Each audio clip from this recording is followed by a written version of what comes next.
हम लोगों ने कल बात की गिब्स फ्री एनर्जी की और हमने उसको निकालना सीखा, उसका डेरिवेशन सीखा और साथ में उसकी एक यूटिलिटी जो है वो देखी कि किस तरह से किसी भी केमिकल या किसी फिजिकल प्रोसेस को अगर हम ये देखना चाहते हैं कि वो किस पर्टिकुलर सिचुएशन में स्पॉन्टेनियस होगा, किस पर्टिकुलर टेम्परेचर पर स्पॉन्टेनियस होगा, या कि अगर हम उसकी एंट्रोपी को या उसकी एंथैल्पी को पॉजिटिव नेगेटिव रखें तो उसकी जो स्पॉन्टेनिटी है वो टेम्परेचर के साथ में किस तरह से आप निकाल सकते हो कि किस टेम्परेचर पे कोई भी प्रोसेस करवाया जा सकता है या नहीं करवाया जा सकता। ये कुछ डिपेंडेंसी हमने कल डिस्कस की थी। आज जो हम अब बात करेंगे वो बात करेंगे कि जो हमारे पास में गिब्स फ्री एनर्जी है वो टेम्परेचर और प्रेशर के साथ में किस तरह से डिपेंड करती, उसके लिए एक डेरिवेशन हम ड्राइव करेंगे। तो अगर हम डेफिनेशन के तौर पर देखें तो डेफिनेशन हमारा क्या कहता है गिब्स फ्री एनर्जी का? डेफिनेशन हमारा कहता है कि जो फ्री एनर्जी है G is a function of enthalpy, temperature and entropy. ये इक्वेशन है, मैथमेटिकल इक्वेशन, और इसमें हमको मालूम है कि जो H है वो क्या होता है, वो हमारे पास में होता है U प्लस PV। कई बुक्स में आपको इस U की जगह E लिखा हुआ भी अगर मिलता है तो वो भी इंटरनल एनर्जी को ही डिनोट कर रहा है ना। तो वहां पर आप कंफ्यूज मत होइएगा, E का मतलब इंटरनल एनर्जी ही है और अगर U लिखा होता है तो वो भी सेम है। तो अगर ऐसा है तो हम इस H का वैल्यू को क्या कर सकते हैं, यहाँ इस इक्वेशन में पुट कर सकते हैं। तो ये जो वैल्यू हो जाएगा हमारा वो इस तरह से G equals to U plus PV plus minus TS। इस तरह से ये इक्वेशन हमारे पास में हो जाता है। और मान लीजिए कि हम अब चेंज करना चाहते हैं, हमारी जो भी सिस्टम हमने यहाँ पर लिया हुआ है उस सिस्टम में किसी ना किसी तरह का कोई परिवर्तन करना चाहते हैं और हम ऐसा मानते हैं कि उसमें हर तरीके से परिवर्तन होता है। हम उसकी एंथैल्पी चेंज करते हैं, जब हम उसको किसी तरह की कोई एनर्जी प्रोवाइड करेंगे तो उसका वॉल्यूम भी चेंज होगा, उसका प्रेशर भी चेंज होगा, उसका टेम्परेचर भी चेंज होगा, उसकी इंटरनल एनर्जी भी चेंज होगी। तो एक जनरल चेंज अगर हम यहाँ पर देखें, फॉर अ जनरल चेंज अलग अलग तरीके के चेंज सामान्य तौर पर इस इक्वेशन में हो सकते हैं। तो अगर हम इस इक्वेशन में अलग अलग तरीके के चेंजेस को देखें तो हमारा इक्वेशन किस तरह के इक्वेशन में कन्वर्ट हो जाएगा। इक्वेशन हमारा वो हो जाएगा डेल जी, ये हमारा फ्री एनर्जी में चेंज है, डी यू हमारा इंटरनल एनर्जी में चेंज है। अब ये जो हमारे पास में पीवी है तो एक बार तो हम प्रेशर में क्या करेंगे, कांस्टेंट रखेंगे, तो प्रेशर को कांस्टेंट रखते हैं तो P, और वॉल्यूम में चेंज करते हैं तो P dV हो जाएगा। और एक बार हम क्या करेंगे, वॉल्यूम को कांस्टेंट रखते हैं और प्रेशर में चेंज करेंगे तो V dP हो जाएगा। ओके, सेम इसी तरह से हम क्या करेंगे, टेम्परेचर को कांस्टेंट रखते हैं, एंट्रोपी में चेंज करते हैं, और इसी तरह से हम क्या करेंगे, एंट्रोपी को चेंज कांस्टेंट रखते हैं और टेम्परेचर को चेंज करेंगे। तो कुछ इस तरह का हमारा इक्वेशन आ जाता है। इसको हम डिनोट कर देते हैं, मान लीजिए कि इक्वेशन 1 है। और अगर हम फर्स्ट लॉ की बात करें, क्योंकि देखो जितनी भी हम थर्मोडायनेमिक्स पढ़ते हैं ये फर्स्ट लॉ और सेकंड लॉ के इर्द गिर्द ही घूमती है। हम जितनी भी चीजों को यहाँ पर करेंगे फर्स्ट लॉ और सेकंड लॉ को लेकर के ही करेंगे। तो फर्स्ट लॉ हमारा जो इक्वेशन है फर्स्ट लॉ का, अगर उस फर्स्ट लॉ के इक्वेशन में अगर हम इनफाइनिटेसिमली चेंज देखें कि थोड़ा चेंज अगर उसमें हुआ है तो वो जो इक्वेशन है from first law of thermodynamics, तो फर्स्ट लॉ इक्वेशन वो क्या है, अगर उसमें थोड़ा सा चेंज अगर हुआ है तो वो हमारे पास में है dq equals to du minus, अगर सिस्टम के द्वारा वो वर्क करेगा क्योंकि हमने उसको यहाँ पर हीट प्रोवाइड की है। ठीक है। सो ये इक्वेशन मान लेते हैं कि ये हमारे पास में है इक्वेशन 2। अब जो वर्क हो रहा है हम उसे हम ऐसा मानते हैं कि जो भी वर्क हो रहा है वो सिर्फ और सिर्फ एक्सपेंशन वर्क हो रहा है, ठीक है ना। हम ऐसा मानते हैं कि ओनली एक्सपेंशन वर्क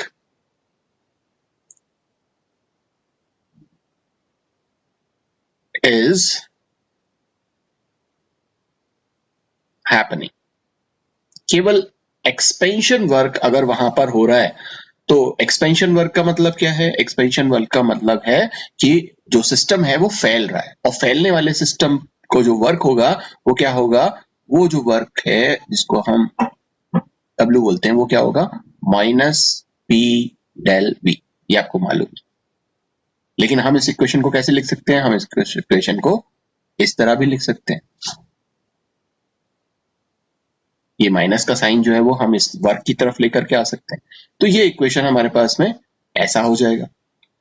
तो हम इस माइनस डी डब्ल्यू की जो वैल्यू है वो इस इक्वेशन सेकंड के अंदर पुट कर सकते हैं, ठीक है। तो अगर हम ऐसा करते हैं तो हमारा जो इक्वेशन सेकंड है वो इक्वेशन सेकंड क्या हो जाएगा?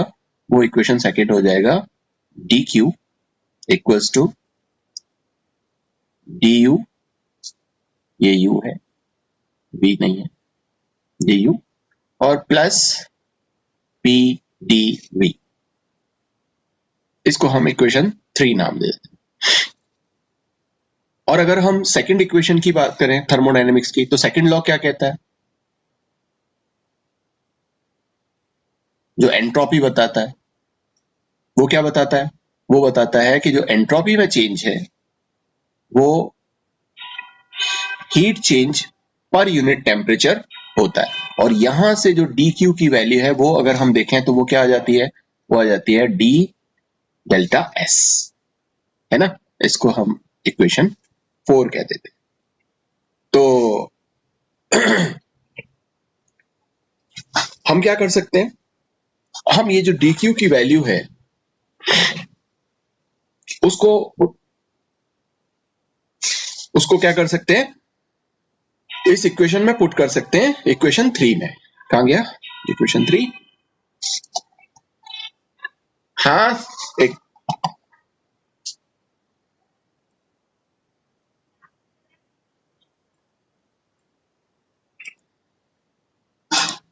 हम यहां पर डी क्यू की वैल्यू को क्या कर सकते हैं? इसको यहां पर पुट कर सकते हैं हम इक्वेशन 3 में। तो ये इसको हम इक्वेशन 3 में पुट कर देते हैं। तो ये हमारा इक्वेशन 3 क्या हो जाएगा?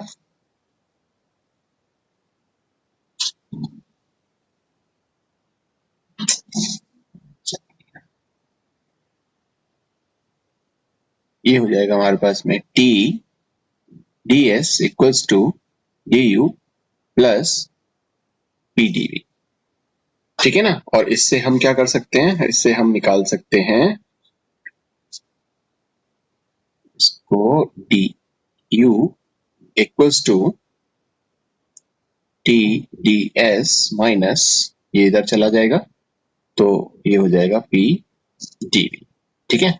ये इक्वेशन हो जाएगा हमारा इक्वेशन 5, क्योंकि हमने यहाँ पर डी क्यू का वैल्यू पुट करके, ये जो डी क्यू का वैल्यू है इसको हमने यहाँ पुट करके और इस इक्वेशन को यहाँ से निकाल लिया। ओके, अब ये जो इक्वेशन आया हमारे पास में इक्वेशन 5, हम इस इक्वेशन का क्या करेंगे? हम इस इक्वेशन का जो इक्वेशन 1 हमारे पास में था उसमें ये जो इक्वेशन था, ये जो डी यू का जो वैल्यू था, इस डी यू का वैल्यू हम इस इक्वेशन से, इक्वेशन 5 से हम क्या कर देंगे? सब्सटीट्यूट कर देंगे, ठीक है। तो मैं इसको दूसरे पेज पे लेके जा रहा हूं, वहां पर हम इसको करते हैं। इक्वेशन देखना पड़ेगा, मैं इसको यहां से कॉपी कर लेता हूं। तो ये इक्वेशन कर लिया मैंने यहां से कॉपी, अब इसको ले गए हम यहाँ पे इस तरह से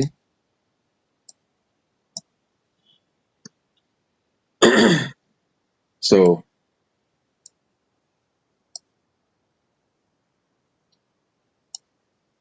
ये एज इट इज रहेगा, और ये जो du का जो वैल्यू है, ये du का वैल्यू ये क्या आ जाएगा, ये हम यहाँ पुट कर देंगे, इसको हम यहाँ से ले लेते हैं और यहाँ पुट कर देंगे।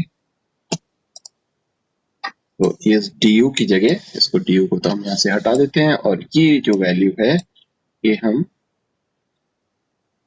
यहाँ पुट कर देते हैं।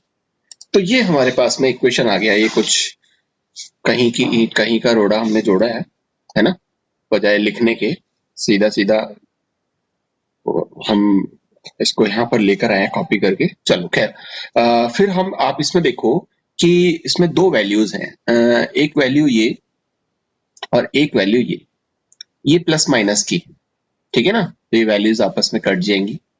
इसी तरह से हमारे पास में एक और वैल्यू है, ये पीडीवी, ये पीडीवी और प्लस का, और ये पीडीवी माइनस का, ये वैल्यू भी आपस में क्या हो जाएंगी, कैंसल आउट हो जाएंगी। जो इक्वेशन बचेगा वो हमारे पास में क्या बचेगा, हमारे पास बचेगा डी जी इक्वल्स टू, अब ये हमारे पास में बचा ये, तो इसको हम लिख देंगे वी डीपी, और हमारे पास में बचा ये, तो एक ये बचा और एक ये बचा, तो ये हमारे पास में माइनस एस डी टी। ये इक्वेशन हमारे को मिलता है, और इसको हमने इक्वेशन दे दिया 5 तक आए थे हम, ये हमने दे दिया यहाँ पर इसको इक्वेशन नंबर 6। अब ये जो इक्वेशन है ये क्या बताता है, ये बताता है आपका फ्री एनर्जी चेंज, ऐसा चेंज जो इनफाइट मतलब ये आप ये कह सकते हैं कि बहुत स्लोली हो रहा है। स्लोली हो रहा है मतलब रिवर्सिबली कोई सिस्टम जो है वो अगर हो रहा है, तो उसमें जो प्रेशर है, उसमें जो टेम्परेचर है, उसमें जो चेंज है, आप यहाँ पे देखो कि हमने प्रेशर में चेंज और हमने टेम्परेचर में चेंज, टेम्परेचर और प्रेशर के साथ में जो फ्री एनर्जी में परिवर्तन होगा वो हम इस इक्वेशन से देख सकते हैं। लेकिन ऐसे सिस्टम के लिए जहां पर वो सिस्टम कैसा होना चाहिए, रिवर्सिबली होना चाहिए, जहां पे बहुत स्लोली चेंज आ रहा है वहां पे। अब अगर इस इक्वेशन 6 में हम कुछ कंडीशंस अप्लाई कर दें, क्या, मान लो कि हम पहली कंडीशन अप्लाई कर दें कि मान लो कि जो प्रेशर है वो हम कांस्टेंट कर लें, ठीक है ना। सो हम ये कह सकते हैं कि इफ प्रेशर में जो चेंज है वो हुआ ही नहीं, वो कांस्टेंट है,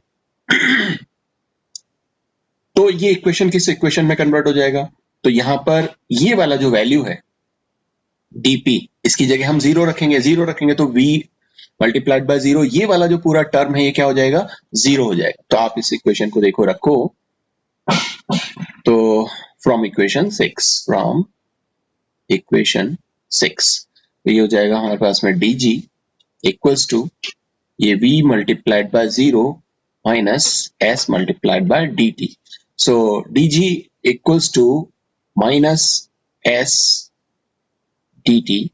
ये इक्वेशन हमारे पास में आ गया, और इस इक्वेशन को हम थोड़ा सा चेंज कर सकते हैं क्योंकि हमने प्रेशर को कांस्टेंट रखा हुआ है। यहाँ पे हमने बताया कि प्रेशर में चेंज नहीं हो रहा, प्रेशर कांस्टेंट है, तो इस इक्वेशन को कुछ इस तरह से भी लिख सकते हैं कि ये D G upon d T कि टेम्परेचर के साथ में फिर चेंज होगा फ्री एनर्जी का, कब, जब हम प्रेशर को कांस्टेंट रखते हैं, तो जो वैल्यू आएगी वो क्या आएगी, वो आएगी आपकी एंट्रोपी।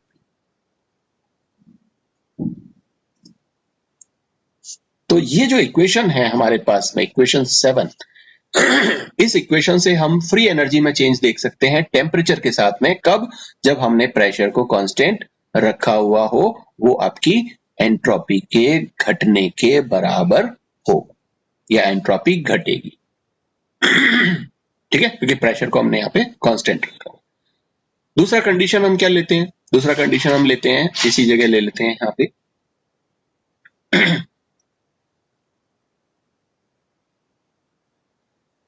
ये हम यहाँ पर दूसरा कंडीशन लेते हैं और हम क्या कहते हैं कि हम इस समय क्या करेंगे, टेम्परेचर को कांस्टेंट रखेंगे। तो हम क्या करते हैं, इफ टेम्परेचर में जो चेंज है उसको हम रखते हैं कांस्टेंट, देन फ्रॉम इक्वेशन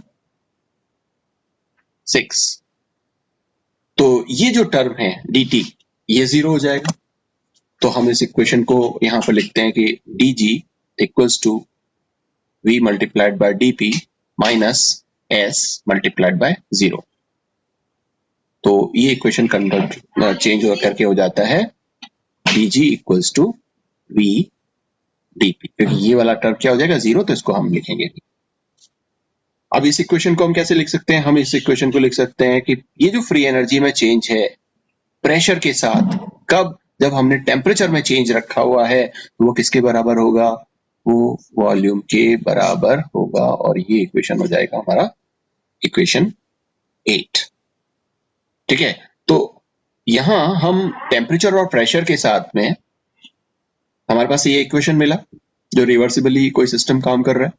और यहाँ पर हमने एक एक चीज देख ली कि प्रेशर को कांस्टेंट रखते हुए सिर्फ टेम्परेचर के साथ में देख सकते हैं, और टेम्परेचर को कांस्टेंट रख करके हम सिर्फ प्रेशर के साथ में परिवर्तन देख सकते हैं कि जो एंट्रोपी फ्री एनर्जी है उसमें क्या चेंज आ रहा है। और मान लीजिए कि अगर आपके पास में कोई आइडियल गैस है, तो अगर आपके पास में आइडियल गैस है तो आप यहां पर एक थर्ड इक्वेशन वो लेते हैं हम इसी ठीक है ना, for an ideal gases, for ideal gases एक के लिए लेते हैं ना, फॉर आइडियल गैस। तो अगर हम एक आइडियल गैस की बात करें तो ये जो इक्वेशन 9 है, सॉरी ये जो इक्वेशन 9 नहीं, ये जो इक्वेशन है दिस वन, इसको प्रॉपर लिमिट्स में हम इंटीग्रेट कर देते हैं। प्रॉपर लिमिट्स में अगर हम इस इक्वेशन को इंटीग्रेट करेंगे तो ये इक्वेशन क्या हो जाएगा, ये इक्वेशन है हमारे पास में dg equals to v dp। अब इसको हम प्रॉपर लिमिट्स में, तो देखो यहाँ पे फ्री एनर्जी में चेंज हो रहा है, तो फ्री एनर्जी में चेंज हम मानते हैं कि पहला जो इनिशियल कंडीशन थी उस समय जो फ्री एनर्जी थी वो G1 थी, और जो दूसरी कंडीशन है फाइनल कंडीशन उसमें जो वैल्यू है वो क्या है, G2 है। तो इसको G1 से लेकर के और G2 तक इंटीग्रेट कर देते हैं। V हमारे पास में कांस्टेंट है, तो यहाँ प्रेशर जो है उस प्रेशर को हम P1 से और P2 तक चेंज कर देते हैं। ओके, और हमें मालूम है कि आइडियल गैस के लिए, फॉर आइडियल गैस क्या होता है, PV इक्वल्स टू होता है nRT। तो जो V होगा वो V क्या हो जाएगा, वो हो जाएगा nRT अपॉन P। तो ये जो V का वैल्यू है वो हम यहां पुट कर सकते हैं, तो हम यहां पर इस V के वैल्यू को पुट करते हैं। तो ये जो इक्वेशन हमारे पास में आएगा वो क्या आएगा, वो अब इसको पहले इंटीग्रेट कर देते हैं। तो ये वैल्यू जो है वो हो जाएगी आपकी G2 से G1 तक, जिसको आप क्या बोल सकते हो, इसको आप बोल सकते हो डेल G, मतलब फ्री एनर्जी में चेंज। और यहां पर V की वैल्यू आप पुट करो तो nRT अपॉन P। अब देखो nRT तो कांस्टेंट है तो इसको बाहर ही रखते हैं, ठीक है ना। और इंटीग्रेशन जो हमारे पास में है P1 से लेकर के और P2 तक, उसको हम इंटीग्रेट कर देते हैं किसमें, ये dP अपॉन P, ये हमने यहाँ पर रख दिया। अब इसको यहाँ पर इंटीग्रेट कर देते हैं, तो ये इंटीग्रेशन के बाद में क्या हो जाएगा, ये हो जाएगा हमारे पास में डेल G इक्वल्स टू ये nRT, और यहाँ पर जब आप इसको इंटीग्रेट करोगे तो ये वैल्यू आ जाएगी ln P2 upon P1।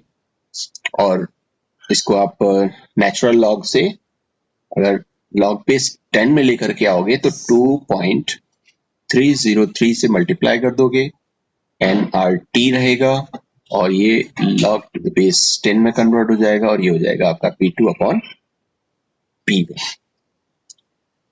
Okay, और अगर इसमें चेंज आया है, हमने ये सिस्टम में जो चेंज किया है एक स्टेट से दूसरे स्टेट में, तो आइडियल गैस के लिए हमें ये भी पता है कि P1 V1 equals to P2 V2 होता है ना। सो अगर हम इसको लिखें कि साहब ये V1 upon V2 equals to P2 upon P1। तो ये जो P2 अपॉन P1 है इसकी जगह हम क्या लिख सकते हैं, ये V1 अपॉन V2 लिख सकते हैं। तो ये जो हमारे पास में P2 अपॉन P1 है इसकी जगह हम, तो ये जो इक्वेशन है हमारे पास में ये कुछ इस तरह से भी हो सकता है कि ये del G equals to 2.303 nRT log to the base 10 और V1 अपॉन V2। सो ये दो इक्वेशंस हमारे पास में आ जाते हैं आइडियल गैस के लिए, कि हम आइडियल गैस के अंदर फ्री एनर्जी चेंज देख सकते हैं। ओके, कब? जब हम इसको आइसोथर्मली कर रहे हैं। टेम्परेचर को हम यहां पर क्या करेंगे, सेम रखेंगे, आइसोथर्मली टेम्परेचर में चेंज नहीं करेंगे, लेकिन प्रेशर और वॉल्यूम में जो चेंज होगा उसके बिहाफ पर हम यहाँ पर उसका जो फ्री एनर्जी चेंज है वो फ्री एनर्जी चेंज इस ये जो दो इक्वेशंस हैं इन दो इक्वेशन से निकाल सकते हैं। ये इक्वेशन हमारे पास में 8 तक था, तो इसको हम दे देते हैं यहाँ पर इक्वेशन 9 और ये इक्वेशन 10। तो ये इक्वेशन 9 और 10 जो है वो हमारा आइडियल गैस के लिए एक आइसोथर्मल प्रोसेस के दौरान क्या चेंज फ्री एनर्जी में आया वो हम निकाल सकते हैं। आपको याद होगा कि हमने इसी तरह से क्या किया था जब एंट्रोपी में चेंज निकाला था, है ना, और वही वो इक्वेशन भी कुछ इसी तरह से हमारे पास में आया था। ओके, सो ये था हमारा फ्री एनर्जी। और अगर हम फ्री एनर्जी के लिए जो गिब्स ने दिया और जो फंक्शन था वर्क फंक्शन उसके लिए हेमोल्ड्स ने जो इक्वेशन दिया, तो गिब्स और हेमोल्ड्स ने मिलकर के एक इक्वेशन दिया। उस इक्वेशन पर अगर हम बात करें तो वो इक्वेशन क्या कहता है, वो इक्वेशन ये कहता है कि ये जो इक्वेशन आया था हमारे पास में ये दिस वन, कि फ्री एनर्जी में चेंज अगर हम टेम्परेचर के साथ में करते हैं कांस्टेंट प्रेशर के साथ तो वो इसके बराबर होता है। तो गिब्स हेमोल्ड्स इक्वेशन हम इस इक्वेशन से निकाल सकते हैं। इस इक्वेशन 7 से हम गिब्स हेमोल्ड्स इक्वेशन को कैलकुलेट कर सकते हैं। तो यहां पर हम निकालेंगे गिब्स हेमोल्ड्स इक्वेशन।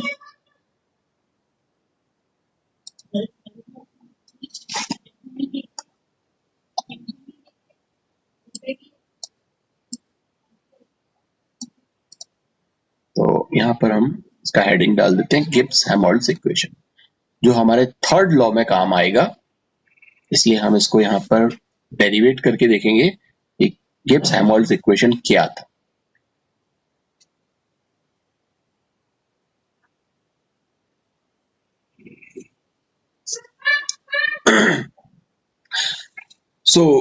ये इक्वेशन हमें मालूम है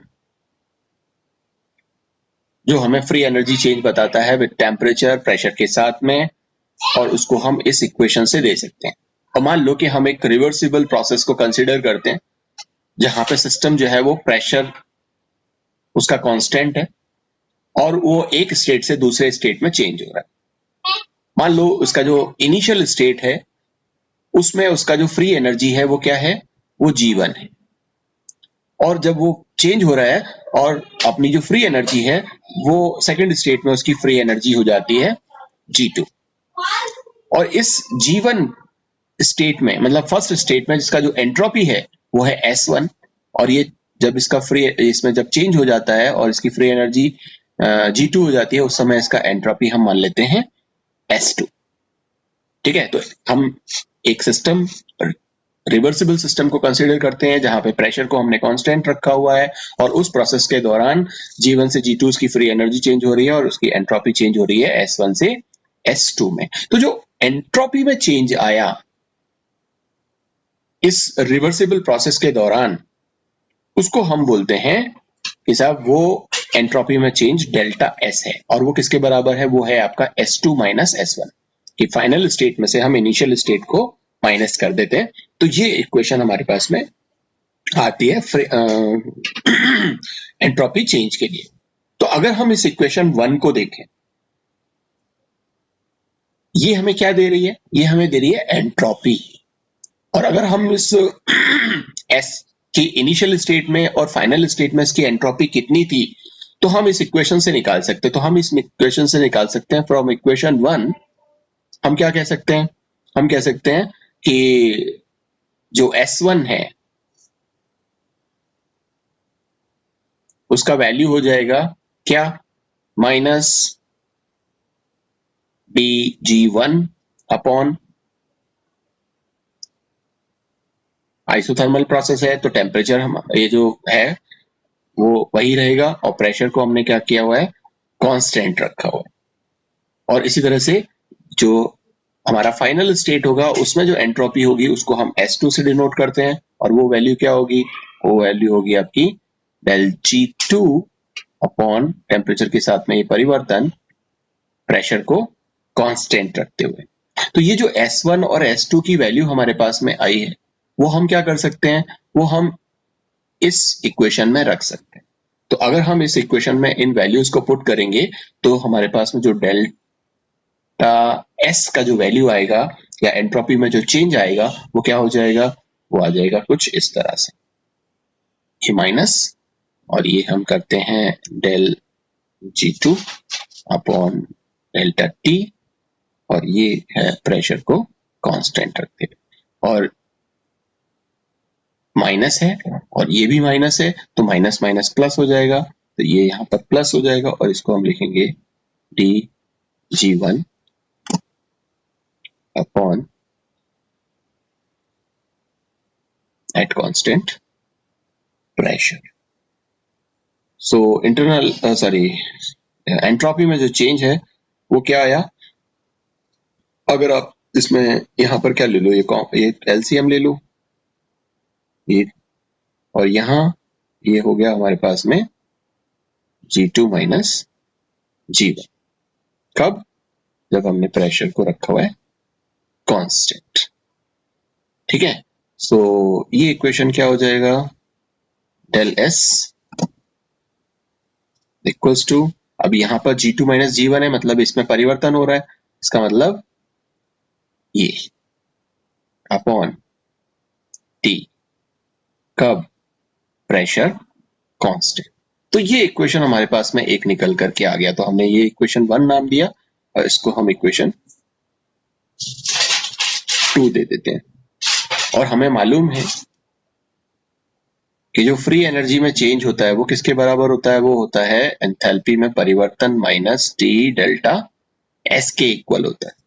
और इस इक्वेशन से अगर हम डेल्टा एस की वैल्यू निकालें तो क्या हो जाएगी, ये हो जाएगी हमारे पास में t delta s equals to del g minus, ये इधर चला गया, ये इधर माइनस में ही है, और इससे अगर हम माइनस डेल्टा एस निकालें तो ये टी नीचे आ जाएगा, तो ये हो जाएगा आपका G minus delta H upon T. Okay, so ये जो डेल्टा एस का जो वैल्यू है, दिस वैल्यू, अच्छा मैंने यहाँ पे ये माइनस नहीं लगाया है, एक यहाँ से लगाना भूल गए थे। तो देखो ये जो इक्वेशन हमारे पास में आया है इसको इक्वेशन 3 देते हैं, ये डेल्टा एस का वैल्यू और ये डेल्टा एस का वैल्यू, इनको हम क्या कर सकते हैं, एक दूसरे की जगह पुट कर सकते हैं। और अगर हम इसको एक दूसरे की जगह पुट करते हैं तो जो वैल्यू आती है वो हमारे पास में क्या आती है, वो आती है हमारे पास में G delta H upon T equals to, अब ये डेल्टा एस की वैल्यू हमने यहाँ पुट कर दी और ये इक्वेशन हो जाएगी हमारे पास में आगे कुछ इस तरह से, अपॉन टी और टी इस तरह। अब इसको भी अगर हम और ज्यादा सॉल्व करें तो ये इक्वेशन किस तरह से सॉल्व होगा, हम इसको टी को इधर ले जाते हैं तो ये हो जाएगा del g minus del h equals to multiplied by t g upon t pressure constant, है ना। और ये जो डेल्टा जी है ये फ्री एनर्जी चेंज, इसको अगर हम निकालें तो ये जो वैल्यू है एंथैल्पी की वो इस तरफ आ जाएगी, प्लस में हो जाएगी, ये वैल्यू हो जाएगा delta H plus H sorry T और फिर वही आपका जी अपॉन डेल्टा टी। तो ये इक्वेशन हमारे पास में फाइनली आया और ये इक्वेशन जो है वो क्या कहलाता है, ये इक्वेशन गिब्स हेमोल्ड्स इक्वेशन। तो this equation is Gibbs Helmholtz equation. और कांस्टेंट प्रेशर पर, ये हमने क्या लिया है, कांस्टेंट प्रेशर। कांस्टेंट प्रेशर पर ये सभी तरह के प्रोसेसेस के ऊपर अप्लाई हम इसको कर सकते हैं। ओके, और अगर हम कांस्टेंट वॉल्यूम पर अप्लाई करना चाहते हैं तो क्या होगा, तो कांस्टेंट एट कांस्टेंट वॉल्यूम, अगर हम वॉल्यूम को कांस्टेंट रखें तो यही इक्वेशन किस में कन्वर्ट हो जाएगा, ये इक्वेशन डेल जी जो है वो वर्क फंक्शन जिसको हम ए रिप्रेजेंट करते हैं उसमें कन्वर्ट हो जाएगा। ये जो एंथैल्पी जो हम लेते हैं वो वो इंटरनल एनर्जी में कन्वर्ट हो जाएगी और ये आपका सेम एज इट इज, ये जी जो है वो वर्क फंक्शन ए में कन्वर्ट हो जाएगा। ये हमारे पास में रहेगा टी और ये हो जाएगा हमारे पास में एट वॉल्यूम कांस्टेंट।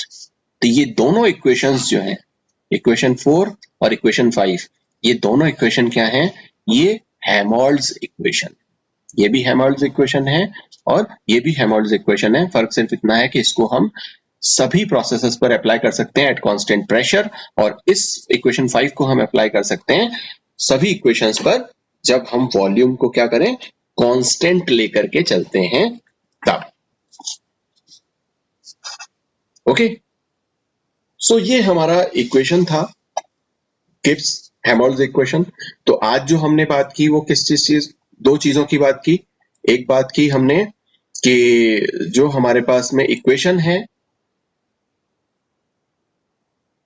गिब्स का, उसकी टेम्परेचर और प्रेशर के साथ में डिपेंडेंस देखी, उसके लिए हमने एक इक्वेशन ड्राइव किया और वो इक्वेशन हमारे पास में कुछ इस तरह से आया और उस इक्वेशन को हमने अलग अलग कंडीशन के प्रेशर को कांस्टेंट रख करके या टेम्परेचर को कांस्टेंट रख करके हमें इसकी जो फ्री एनर्जी है उसका चेंज हम देख सकते हैं कि कितना उसमें चेंज आ रहा है। और फिर हमने आइडियल गैस के लिए ये चेंज फ्री एनर्जी में किस तरह से होगा वो हमने यहाँ पर कैलकुलेट किया और उसके बाद में हमने यहाँ पर बात की गिब्स हेमोल्ड्स इक्वेशन की, जिसको हमने इस इक्वेशन से फर्दर आगे ड्राइव किया और ये जो गिब्स हेमोल्ड्स इक्वेशन है, दो एट कांस्टेंट प्रेशर और एट कांस्टेंट वॉल्यूम, ये हमने यहाँ पर ड्राइव की।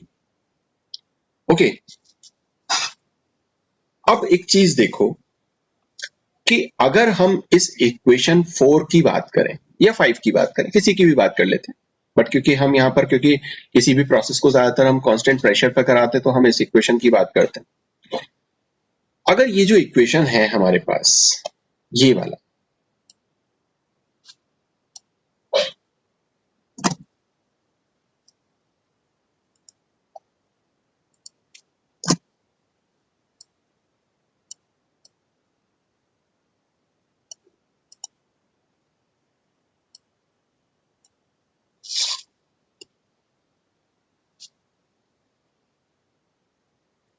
अगर इस इक्वेशन में टेम्परेचर का वैल्यू अगर हम यहां पर डिक्रीज करते जाएं, ये जो T है इस टेम्परेचर को हम क्या करते जाएं, डिक्रीज करते जाएं, तो आपको नहीं लगता कि डिक्रीज करते करते ये टेम्परेचर धीरे धीरे धीरे धीरे जीरो में कन्वर्ट हो जाएगा या 0 केल्विन पर चला जाएगा। और अगर ये टेम्परेचर धीरे धीरे धीरे धीरे जीरो का चला गया और इस समय अगर T की वैल्यू 0 हो गई तो ये जो पूरा का पूरा टर्म है ये 0 हो जाएगा। मतलब कि एब्सोल्यूट जीरो टेम्परेचर पर जो फ्री एनर्जी में चेंज है वो एंथैल्पी के बराबर हो जाता है। ठीक है, या आप ये भी कह सकते हैं कि टेम्परेचर अगर चेंज हो रहा है तो जो एंथैल्पी में जो वेरिएशन है या जो फ्री एनर्जी में जो वेरिएशन है वो धीरे धीरे क्या होगी, डिक्रीज होगी, टेम्परेचर के साथ धीरे धीरे क्या होगी, डिक्रीज होगी, और एक समय ऐसा आएगा कि ये दोनों वैल्यू एक दूसरे के क्या हो जाएंगी, इक्वल हो जाएंगी। कब, एट एब्सोल्यूट जीरो टेम्परेचर। तो आप यहां बता सकते हो एट एब्सोल्यूट जीरो टेम्परेचर, जब T क्या होगा, जीरो के बराबर होगा, उस समय जो फ्री एनर्जी चेंज है वो एंथैल्पी चेंज के इक्वल हो जाता है। और यही बात, यही चीज ऑब्जर्व की किसने, नर्स्ट ने। नर्स्ट, ठीक है, और उन्होंने अपना एक थ्योरी दिया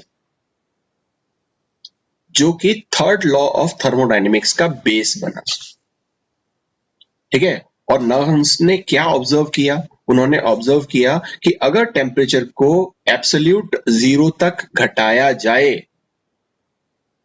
तो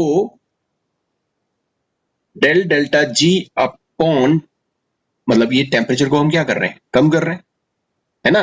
तो अगर हम इसको डिक्रीज करें टेम्परेचर को, तो ये जो वैल्यू है ये क्या होगी, जीरो की तरफ जाने लगती है, या ये वैल्यू जीरो होने लगती है। इसका मतलब जी और एच का जो वेरिएशन है ये क्या हो जाएगा, एब्सोल्यूट जीरो पर बराबर हो जाएगा।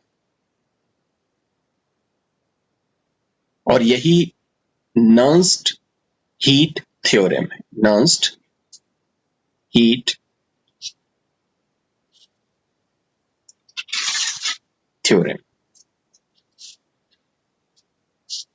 तो आप इसको इस तरह से भी लिख सकते हो, अगर मैथमेटिकली अगर हमें लिखना है तो हम इसको किस तरह से लिख सकते हैं, हम इसको लिख सकते हैं कि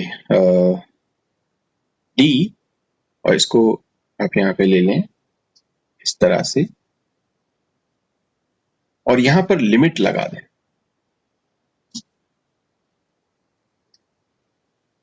क्या, t approaching to zero, t जो है वो जीरो की तरफ अगर जा रहा है, ये हमने लिमिट लगाया कि टी अगर जीरो की तरफ जा रहा है तो ये किसके बराबर हो जाएगा, ये बराबर हो जाएगा d del h upon d T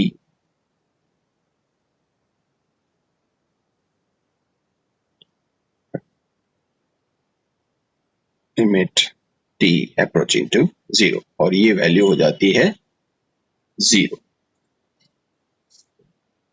okay, ये नर्स्ट का थियरी है, नर्स्ट ने ये थ्योरम दिया। और अगर आप लोगों को याद हो, अभी थोड़ी देर पहले से भी हम कर रहे हैं, क्या कर रहे हैं कि जो हमारा सेकंड लॉ है, सेकंड लॉ क्या कहता है, सेकंड लॉ कहता है हमारा ये कि हमने इसको प्रेशर को कांस्टेंट रखा हुआ हो तो ये वैल्यू क्या हो जाती है, माइनस डेल एस होती है। और हमारा एक इक्वेशन आपने देखा होगा, किरचॉफ इक्वेशन। वो किरचॉफ इक्वेशन क्या था, वो किरचॉफ इक्वेशन था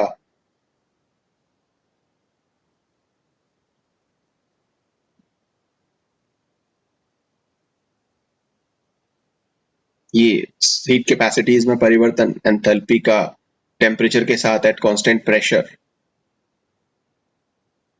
तो ये इक्वेशन हमारे पास में, इक्वेशन, इसको हम मान लेते हैं ये इक्वेशन 1 है, ये इक्वेशन 2 है, ये इक्वेशन 3 है। इन तीनों इक्वेशंस को अगर आप देखो तो जब ये दोनों, ये जो वैल्यू है, ये जो वैल्यू है, मतलब ये वैल्यू, ये वैल्यू किसके बराबर है, जीरो के इक्वल है। तो इसका मतलब जो एंट्रोपी है, जो हीट कैपेसिटी में चेंज है, ये वैल्यू भी क्या होंगी, एब्सोल्यूट जीरो पर जीरो होंगी। मींस आप यहां पर ये भी कह सकते हैं कि जो एंट्रोपी में चेंज है, कब, जब टेम्परेचर टी से जीरो की तरफ जा रहा है तो वो क्या होगी, जीरो। और साथ में जो हीट कैपेसिटी जो एट कांस्टेंट प्रेशर है वो भी क्या होगी, जीरो। कब, जब टेम्परेचर 0 की तरफ जा, क्योंकि ये वैल्यू 0 तो ये 0, ये वैल्यू 0 ये 0, तो आप यहां पे कह सकते हो कि ये जो डेल्टा एस की जो वैल्यू है एंट्रोपी चेंज वो 0, हीट कैपेसिटी 0, मतलब एब्सोल्यूट 0 टेम्परेचर पर एंट्रोपी क्या हो जाती है, 0 हो जाती है। अच्छा, इसका सिग्निफिकेंस क्या है, ये जो इक्वेशन हम दे रहे हैं इसका सिग्निफिकेंस क्या है, इसका मतलब ये है कि कोई भी सिस्टम अगर आप लेते हैं और उसका टेम्परेचर धीरे धीरे धीरे धीरे धीरे धीरे घटाते जाते हैं तो उसकी एंट्रोपी जो है वो भी, क्योंकि हमें मालूम है एंट्रोपी का मतलब होता है डिसऑर्डरनेस, कितनी अव्यवस्था उसमें है, और अगर हम टेम्परेचर को घटाते जाएंगे तो इसकी एंट्रोपी भी क्या होती जाएगी, घटती जाएगी। लेकिन है ना, और एक समय ऐसा आएगा जब एब्सोल्यूट 0 टेम्परेचर हो जाएगा, उस समय एंट्रोपी उसकी क्या हो जाएगी, 0 हो जाती है। लेकिन ये जो नर्न्स्ट की जो थ्योरी है ये केवल और केवल सॉलिड्स पर अप्लाई होती है, लिक्विड्स और गैसेस पर अप्लाई नहीं होती। It is only valid for, it is valid for only solids, केवल सॉलिड्स पर अप्लाई होती है। अच्छा, लिक्विड्स और गैसेस पर अप्लाई क्यों नहीं होती, देखो अगर अगर हम मान लो कि गैस लेते हैं, है ना, अगर हम गैस लेते हैं तो देखो गैस को आप ठंडा करो, क्योंकि आपको क्या करना है, 0 डिग्री तक लेकर के जाना है टेम्परेचर को, और जैसे जैसे आप टेम्परेचर को 0 डिग्री पर लेकर के जाओगे, ये मान लो कि ये किसी भी एक पर्टिकुलर टेम्परेचर पर है और इसको धीरे धीरे धीरे धीरे क्या करोगे, 0 डिग्री टेम्परेचर पर लेकर के जाओगे, तो देखो जब हम इसको 0 डिग्री पे लेके जाएंगे तो क्या ये गैस फॉर्म में रहेगा, क्या गैस तो लिक्विड में कन्वर्ट हो जाएगा, इसको और ठंडा करेंगे तो गैस लिक्विड में कन्वर्ट हो जाएगा। जैसे वेपर है, अगर भाप है तो भाप को ठंडा करेंगे तो किस में कन्वर्ट हो जाता है, लिक्विड में, और लिक्विड को फर्दर और ठंडा करेंगे तो वो किस में कन्वर्ट हो जाता है, क्रिस्टल में। तो गैसेस पर कैसे अप्लाई होगा, एब्सोल्यूट 0 टेम्परेचर पर गैस रहेगी ही नहीं, गैस तो सॉलिड में कन्वर्ट हो चुकी होगी, है ना, इसलिए इसको हम गैस पर अप्लाई नहीं कर सकते। अगर हम इसको लिक्विड पर अप्लाई करते हैं तो देखो लिक्विड को अगर हम ठंडा करते हैं या उसका टेम्परेचर कम करते हैं तो वो भी सॉलिड में कन्वर्ट हो जाता है। तो एब्सोल्यूट 0 टेम्परेचर जब ये पहुंचेगा उस समय लिक्विड लिक्विड रहेगा ही नहीं, वो सॉलिड में कन्वर्ट हो चुका होगा, इसलिए हम इसको लिक्विड पर भी अप्लाई नहीं कर सकते। तो नर्न्स्ट का ये जो हीट थ्योरम है वो सिर्फ और सिर्फ किस पर अप्लाई होता है, केवल सॉलिड्स पर अप्लाई होता है। और इसी नर्न्स्ट थ्योरम से एक लॉ निकल करके आया जिसको हम बोलते हैं थर्ड लॉ ऑफ थर्मोडायनेमिक्स, जो ये कहता है कि किसी भी परफेक्ट क्रिस्टलाइन सॉलिड की एंट्रोपी, किसी भी परफेक्टली क्रिस्टलाइन सॉलिड की एंट्रोपी, अब यहां पर ध्यान देने वाली बात यह है कि परफेक्टली क्रिस्टलाइन सॉलिड, मैंने कहा कि ये सॉलिड पर अप्लाई होता है, और वो सॉलिड भी कैसा होना चाहिए, परफेक्ट क्रिस्टलाइन होना चाहिए। क्रिस्टलाइन सब्सटेंसेस वो होते हैं जहां पर जो पार्टिकल्स हैं वो एक फिक्स पोजीशन में होंगे, ठीक है ना। मान लीजिए कि अगर हम यहाँ पर NaCl की बात कर रहे हैं, ये NaCl की बात हम करेंगे यहाँ पे, तो हमें पता है कि ये Na है तो यहाँ पर ये Cl है, ये Cl है, या ये अगले किसी उससे जुड़ा होगा, ये किसी दूसरे उससे जुड़ा होगा, है ना। तो यहाँ पर भी होगा कुछ, यहाँ पर भी होगा कुछ, यहाँ पर भी होगा कुछ, यहाँ पर भी होगा कुछ, इस तरह से ये क्रिस्टल बना रहा है ना। तो अगर मैं इसको Na मानूं तो ये कई सारे किससे घिरा हुआ है, Cl माइनस से घिरा हुआ है, ये Cl माइनस, ये Cl माइनस, ये Cl माइनस, ठीक है ना, और ये Cl माइनस। तो एक फिक्स पैटर्न में अगर क्रिस्टल में सारे के सारे जो पार्टिकल्स हैं वो अगर अरेंज होते हैं एक फिक्स पैटर्न में, तो उसे हम बोलेंगे क्रिस्टलाइन, और बिल्कुल सही क्रम में है, कहीं कोई डिस्टर्बेंस नहीं है, तो हम क्या मानेंगे, उसको परफेक्टली क्रिस्टलाइन नहीं मानेंगे। जैसे मान लीजिए कि NaCl है तो ये Na, फिर Cl, फिर Na, फिर Cl, फिर Na, Cl, और इसी तरह से यहां पर अगर आप देखोगे तो ये Cl, फिर Na, फिर Cl, फिर Na, फिर Cl, और फिर Na, और यहां पर आप देखोगे तो ये Na, then Cl, then Na, फिर Cl, Na, और ये Cl। ये माइनस प्लस चार्ज नहीं लगाया है मैंने, तो इसका मतलब ये नहीं है कि इनके ऊपर माइनस प्लस चार्ज नहीं है, Na के पास में प्लस चार्ज आप लगा सकते हैं, और Cl के पास माइनस चार्ज आप लगाएंगे। तो देखो इस तरह का क्रिस्टल हमारे पास में बन करके तैयार होता है और ये क्रम लगातार चलता रहता है। हम ये एक पर्टिकुलर चीज ले रहे हैं, तो मैंने मान लीजिए कि इस Na को यहां पर कंसिडर किया। अब ये Na यहां ना होकर के यहां से हट जाए तो ये परफेक्ट क्रिस्टलाइन सॉलिड नहीं रहेगा, क्योंकि यहां से Na की एक खाली जगह आ गई। तो आपने एक पढ़े होंगे डिफेक्ट्स, सॉलिड में आप पढ़ते हो डिफेक्ट्स। वो कौन से डिफेक्ट्स हैं? आप शॉर्ट की डिफेक्ट पढ़ते हो, फ्रेंकल डिफेक्ट्स पढ़ते हो, है ना। कुछ स्टाइक्योमेट्रिक डिफेक्ट होते हैं, कुछ नॉन स्टाइक्योमेट्रिक डिफेक्ट्स होते हैं। तो डिफेक्टेड क्रिस्टल नहीं होना चाहिए। कैसा होना चाहिए? बिल्कुल परफेक्टली क्रिस्टलाइन होना चाहिए, जहां पर हर पार्टिकल अपनी फिक्स जगह पर प्रेजेंट हो। तो अगर ऐसी फिक्स जगह पर प्रेजेंट होता है सारे के सारे पार्टिकल, तो उसे हम परफेक्टली क्रिस्टलाइन सॉलिड बोलते हैं। तो ये कहता है कि अगर हम इस परफेक्टली क्रिस्टलाइन सॉलिड का टेम्परेचर धीरे धीरे धीरे धीरे कम करें और 0 तक लेकर के जाएं, तो इस परफेक्टली क्रिस्टलाइन सॉलिड की जो एंट्रोपी होगी वो क्या होगी? 0 हो जाएगी। मतलब इसमें किसी तरह का कोई एनर्जी नहीं रहेगा, क्योंकि हमें पता है कि हर कोई भी सिस्टम हम ले लें, हर सिस्टम की कुछ ना कुछ क्या होती है? इंटरनल एनर्जी होती है, जो बहुत सारी टाइप की एनर्जी से मिलकर के बनी हुई होती है।